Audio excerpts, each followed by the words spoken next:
Upřímně vás zdravím. Já jsem Ivet a jsem z Dula Oksané sestry.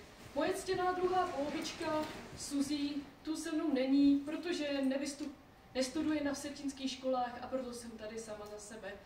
Pokud si pamatujete z minulých let, přednášela jsem básně o významných, nebo alespoň pro mě významných a inspirujících ženách. Letos jsem se rozhodla udělat výjimku a zarecitovat jednu z mých možná prvních poem. Tak snad se vám aspoň trochu bude líbit. Ve tmě. Jo, a ta poema se jmenuje jinak Jeskyně. Ve tmě bloudila dívka dlouze, s pocity po světlu touze, i s přáním konce svojí nouze. Už zde jsem dlouhý čas, kdy uvidím venek zas. Chtěla bych pohladit mámu a obejmout sestru, tátou se vést, býče za nevěstu. Ale koho já bych byla paní, kde bych nalezla svého pána, když zde žádné svítání, jak bych mohla býti vdaná. Bloudila dívka opět dlouhou dobu, nevěděla, co bude dál.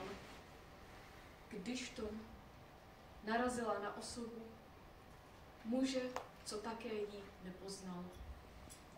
Hořící svíci držel dlaní, plamínkem světla mířil on na ní, dal se do řeči s tou dívkou, představil se přes dívkou.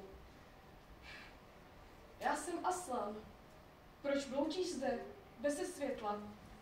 Mně říkají Ajše a v krocích jsem se já spletla. Šla jsem jednou projít se, nalezla jsem tuhle jeskyni a zabloudila jsem při prohlídce.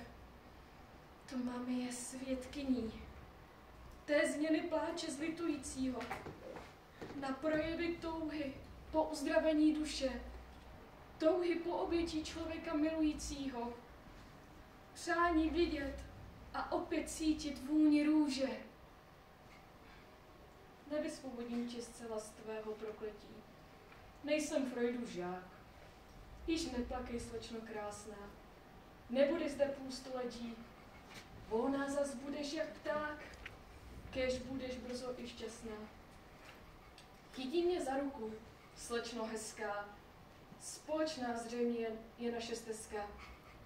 Pojď, pojď, vyvedu tě ven, ať můžeš splnit si svůj sen. Vyvedl tedy Aslan Ajše z ponurého prostředí, kde bloudila ona dlouze, i věnovala tomu ohni vlasy dlouhého obětí. Ve vší počestnosti pouze. Dali si adresy, aby mohli si psát. Aslan začal míti Ajšu i rád. A pak i dívka začala cizince milovat a půvab žití si uvědomovat.